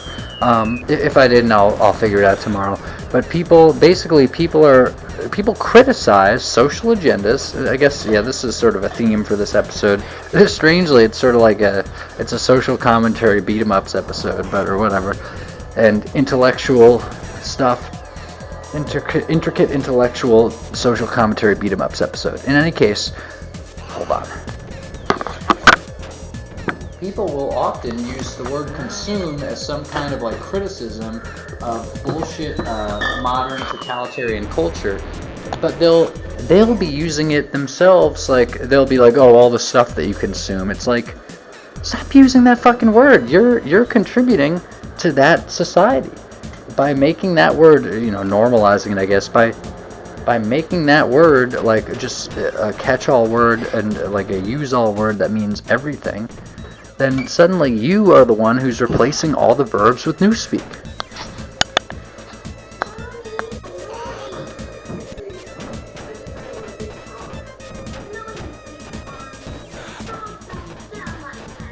Alright, so what's that? That's Dead Rising. Oh jeez. Yeah, this game is quite good, but it's also...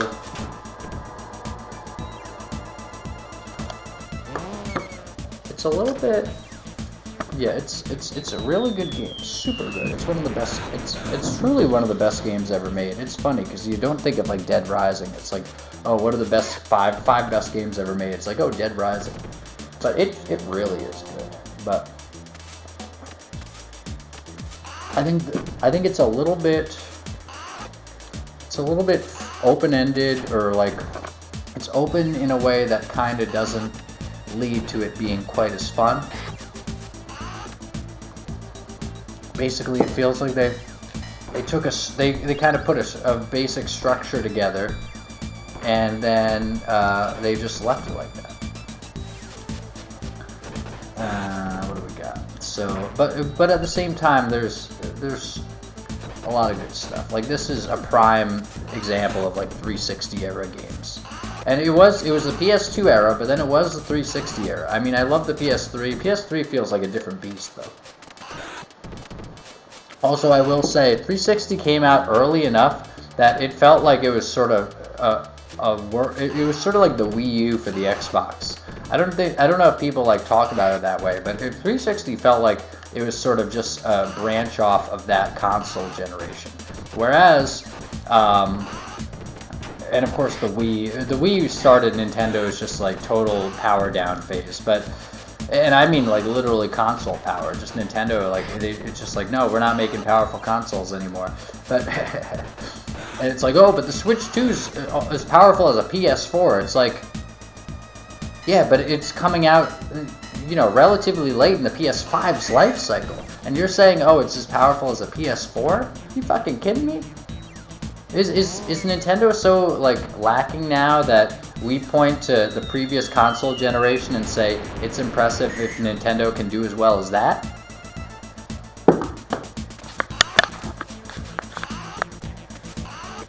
But I wasn't impressed. I was not impressed with the PS3 is pretty impressive. PS4 is pretty impressive. I guess consoles just took smaller and smaller leaps. But I was not impressed with how the Xbox 360 expanded on the Xbox. I mean, I'm not saying the 360 was bad. I think the 360 was a great console, or it had a lot of great games. Like, it's a weird scenario where I think the 360 was sort of a classic console, and there was a lot to point to and love. But at the same time, it just felt like it was like an expansion pack for what was already there.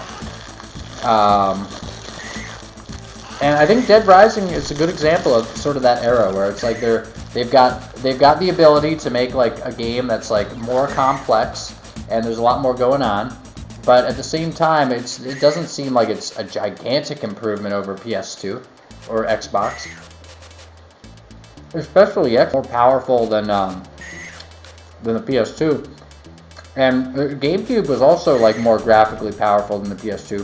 GameCube I point back to and I say GameCube has some of the best graphics I've ever seen. Something about GameCube graphics, like it had better graphics than the Wii. I don't know, it felt like the Wii was quite literally a step backwards in terms of how things looked. I don't know what it was, but GameCube games had great graphics. And,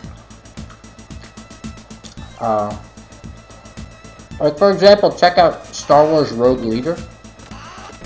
It's unbelievable.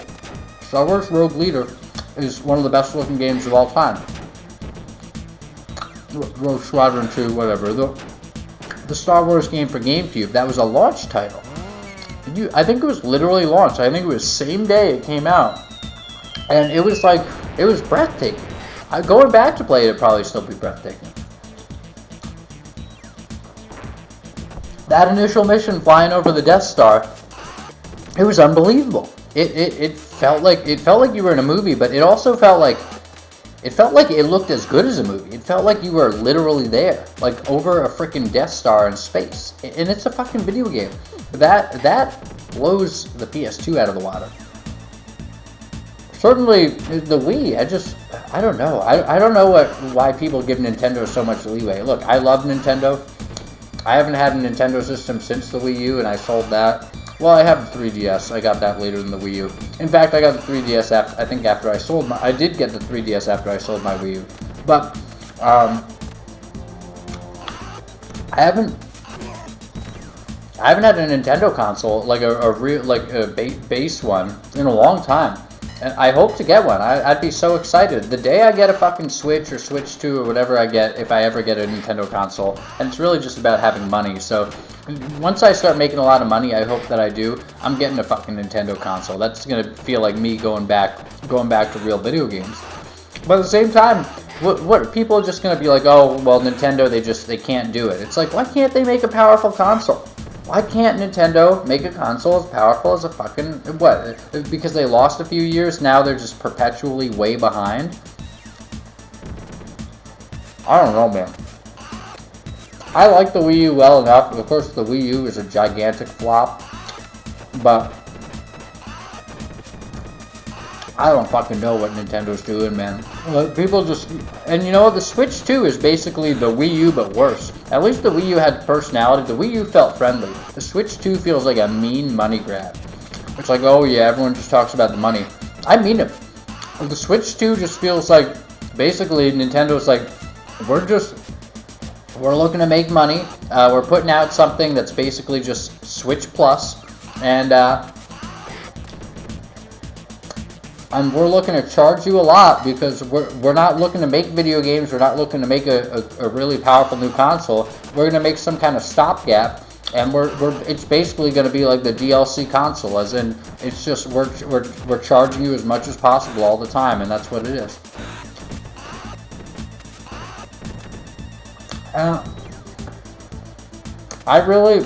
I love Nintendo, but I think Nintendo probably deserves a lot more criticism than they get.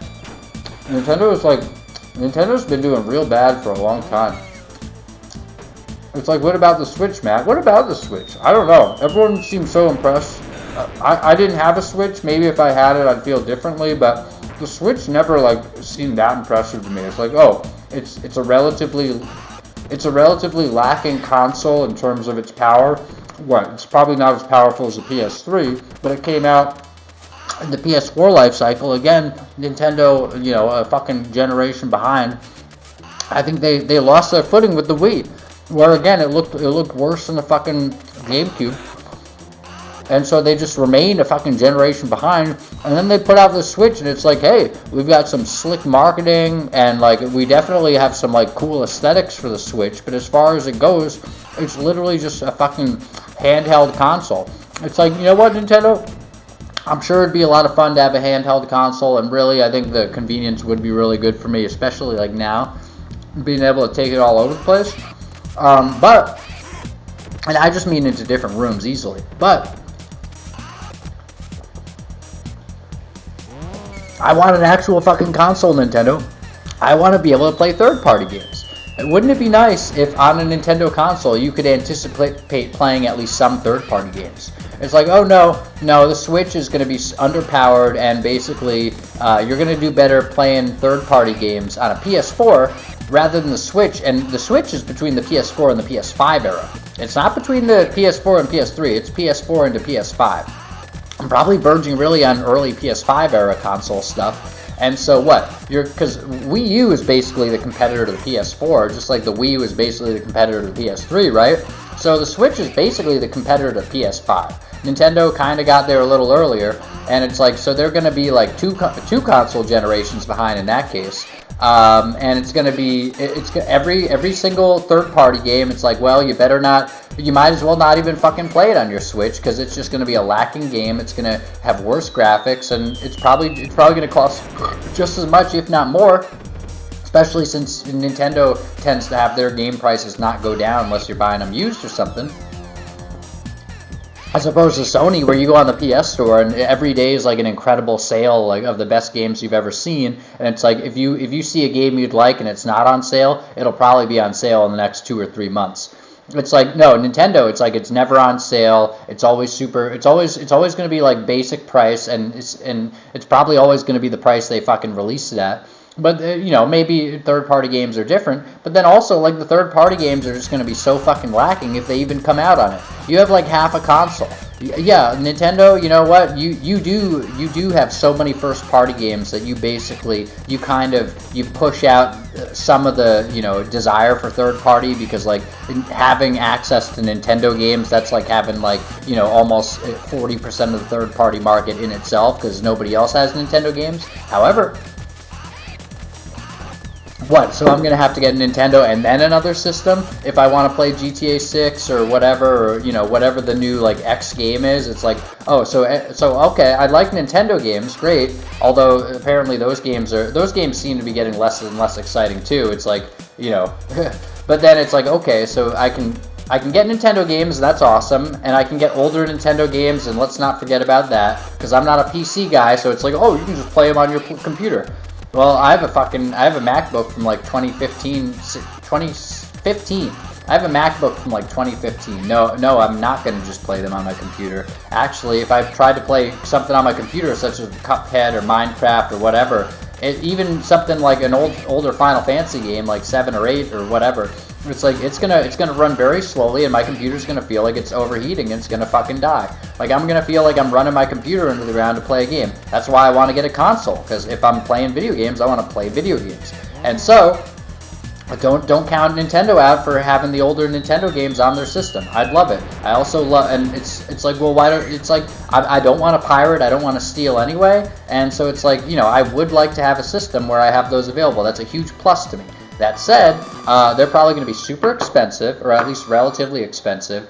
And again, I want to play some like crazy fighting game that just came out and it's cross-platform. It's not cross-platform to Nintendo, motherfucker.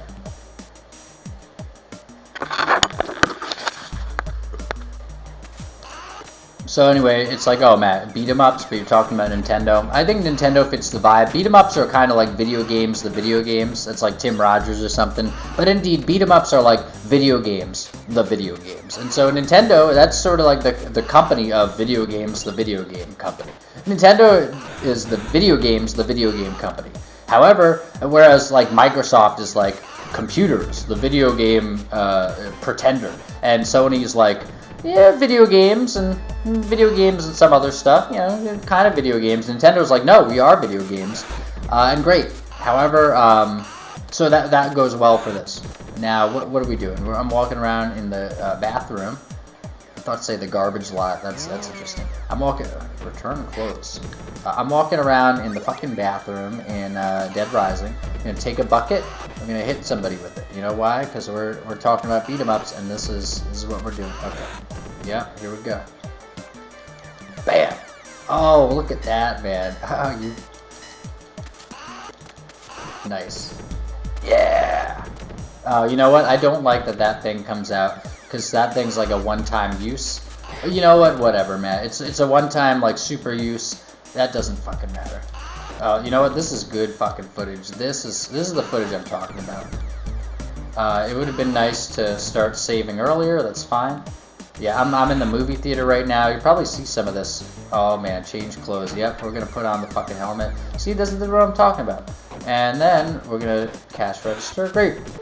And that's what we're gonna do. Oh yeah. Now this is like a beat 'em up game. Is this a 3D? You know what? I will say, Dead Rising, kind of a 3D beat 'em up. Maybe I'm gonna cover like 3D beat 'em ups in this video, because it's gonna be so few like 2D beat 'em ups, relatively speaking, that I'm gonna have experience with or have, etc. Maybe I will cover like what I do have. Fist of the North Star. I have, you know, like they said fucking Batman. It's like, yeah, you know what? Batman is kind of a, you know, Arkham Knight and stuff. Those are beat 'em ups. They're 3D beat 'em ups. They are beat 'em ups. More so than like the Batman side-scrolling games or beat 'em ups, which they weren't. See, I think a lot of people look at beat 'em ups and they're like, oh, you know, that's kind of like a platformer or a side-scroller. It's like, no, platformers are different. Beat 'em ups are different from platformers, and I don't think Dead Rising is a fucking platformer. I think Dead Rising is essentially a beat 'em up. It's like, well, Matt, what's the difference between a run and gun and a beat 'em up? Not a shoot 'em up, which implies you know, fucking vehicles like airplanes and stuff, or you know, generally actually like space planes, but planes of some sort. Not oh, look at this. Not a shoot 'em up, but like what's the difference between a run and gun and a beat 'em up? Like maybe we can do a whole thing like, you know, commonly mistaken for beat 'em ups, run and guns. Platformers. Nope. Sorry. What other things are commonly mistaken for beat 'em ups? Brawlers. Well, I think a brawler is just a term for a 3D beat 'em up. Like Dynasty Warriors. Would that be a beat 'em up? I think see, here's the thing. I think Dynasty Warriors is more of a brawler than a beat 'em up, and I'm not sure exactly how. I haven't really played Dynasty Warriors, by the way, but it's like from my sense of it, from having been in the video game landscape for a while, oh boy, I think Dynasty Warriors is more of a brawler than indeed a beat 'em up.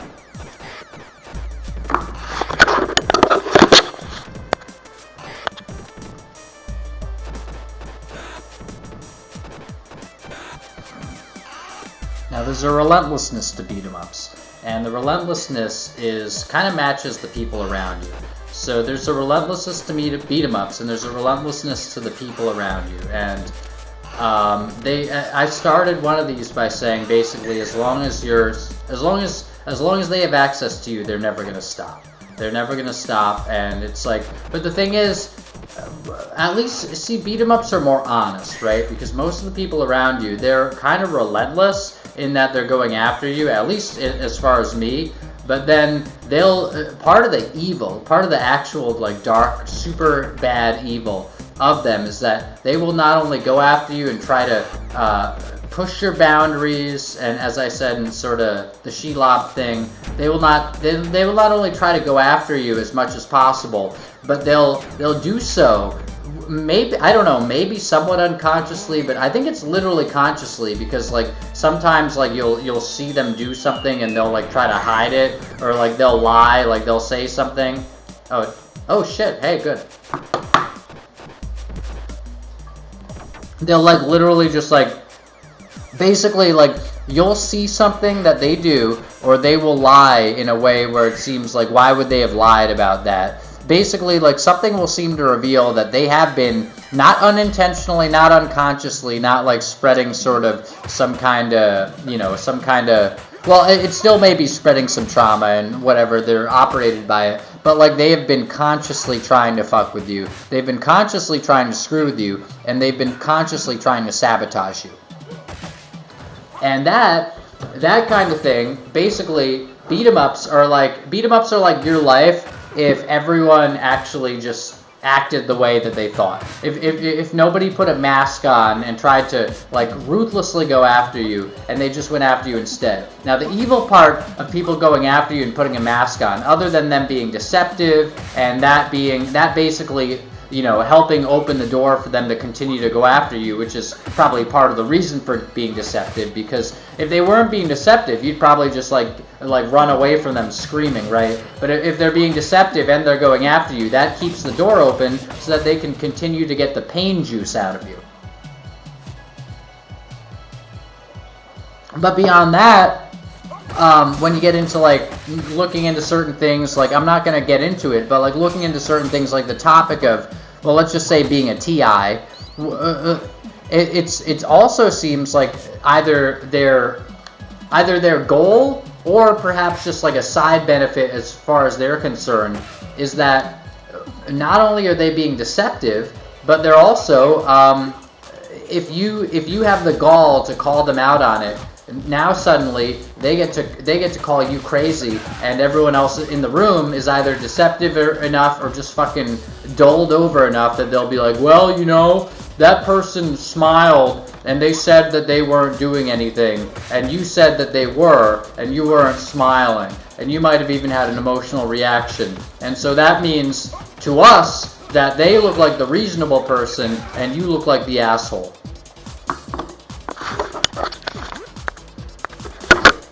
But again, it's worse than like, oh, you look like the asshole, or like, they look like the reasonable person. It's generally like, no, they will do stuff to you, and they'll be kind of mean and nasty to you, and then they'll deny it to the point, not of just denying it, which is shitty enough by itself, but they'll deny it to the point where then they're gonna basically try to make you look like you do not have control of your faculties. They're going to try to make you look like you are in some way, deficient to the point of being, basically being dangerous, or like being someone that we can totally disregard about everything, not just about that. So they're not only trying to cause us, get as much pain from you as possible, but they're actually ultimately, and it's like, oh, you sound paranoid. I'm just telling how evil people can fucking be, or seem to be. In my experience, if you give a shit about that, except when it's convenient for you, right? It's like, does that mean we have to believe everything you say? No, not at all. I'd hope that you'd be discerning, and then perhaps it might help you in your own life. Be discerning about everything, or just don't fucking lie, But in any case, not only will they go after you for the pain points, for the pain juice, but then they'll also go after you in a way where they will basically destroy people's perception of your entire character. And not only that, but they will try to do it so much that they will gaslight you, because it's usually not even like an outward like deception thing. It's a you deception thing. And so they might simultaneously, and it's like, oh man, oh yeah, this sounds like a real script. It's like, no, take it or leave it, man. They might simultaneously be fucking with you and like intending to cause you pain, or just like sort of acting in a way where unconsciously like that's what they're doing. But in any case, like I'm saying, it's usually, it seems to be usually intentional. Just like somebody saying, like the classic, I brought it up, the classic example of like, oh, you look good today. It's like, what? They told you looked good today. It's like, they said it in that tone as if to say, I don't look good today. But we're just going to pretend that tones don't exist, right? But in any case, like truly, when it's convenient for them, we're just going to pretend that tones don't exist. It's like you're living in a world of dishonesty, and it's like anything you say to anybody around you ever is just going to be like thrown back in your face, no matter what you said, whether what you said was true or not. And so, essentially, people are just going to be attacking you at all times anyway. But in any case, what they're going to do is basically, again, they're not only going to try to cause you as much pain as possible, and perhaps they're not even going to try to just like basically make everyone look at you as if you're like an invalid and basically like you're a crazy person, and there's basically like no matter what you say and no matter how good of a presentation you put and no matter how much evidence you have and no matter what the truth is, they're gonna look to potentially make everyone else see you as some kind of monster and some kind of crazy person, and basically someone to totally disregard, especially if you put in more work, right? If you put in more work in this society, then it's like, well, a lot of thought went into this. It's like, yeah, well, you know what? You're not Eckhart Tolle, and neither am I, motherfucker. Like, and I think he potentially had a lot of bad stuff. Why was he pushed so much by Oprah, including? You know, is it maybe because then every time somebody thinks deeply about something and says like, you know what, something's wrong with this, it's like, oh well, you know what, we've been taught not to think, by Eckhart Tolle, right? It's like, look, I'm not saying that that's a good representation of Eckhart's message, but I think that's a decent representation of what people take away from his message or how society has been affected by it. Perhaps it's like the exact wrong thing, right? But in any case, because I think Eckhart, like Power of Now is great. You know, I like a lot of what Eckhart's done. But hold on. Perhaps the worst thing is that, and perhaps this is how they turned into the things that they are, the monsters that they've been, or started acting that way, is that they're gonna try to convince you. They're going to try to convince you that you're crazy. And they're, again, while they may be knowingly going after you and like have their defenses up, like, oh no, I didn't do that. And even if it's just a defensive thing, it may come out to the same thing. But they're going to potentially try to convince you that you're perceiving it incorrectly. And so then they get the double benefit of you walking around like you're a fucking crazy person, and then also being given as much pain as possible by them. And then the funniest shit is, if you break through all that somehow, if you somehow break through all that, and of course it's like what? So you're looking, look, I've already said elsewhere, like don't argue with dishonest people. If you're in, like, if you're literally having an argument with somebody who's being dishonest, fuck man, get me out of this. Okay, if you're literally having an argument with somebody who's in a mode of dishonesty, then you're not having an argument. Basically, you're just waiting for them to either, you know, maybe they'll say something interesting, maybe they'll say something true that actually defeats your point. But if they're in a mode of being dishonest, then you're just waiting for them to just attack you again. Right? Like that's all they're gonna do. Or they're gonna like give you some kind of bullshit, like either patronizing, which is worse than an attack really, because that gets underneath your skin. And then if you take it as a positive, like if you take the patronizing as like a friendly thing, then that like really fucks with you. And then otherwise it's probably gonna really irritate you. But in any case, then they're gonna attack you, or maybe like strategically they'll like agree with some things, but then not. The funny thing is, if you break through all that, if you somehow break through every single bit of it, often these people's last lines of defense is just going to be sarcastically saying like, well, I guess you just know everything then.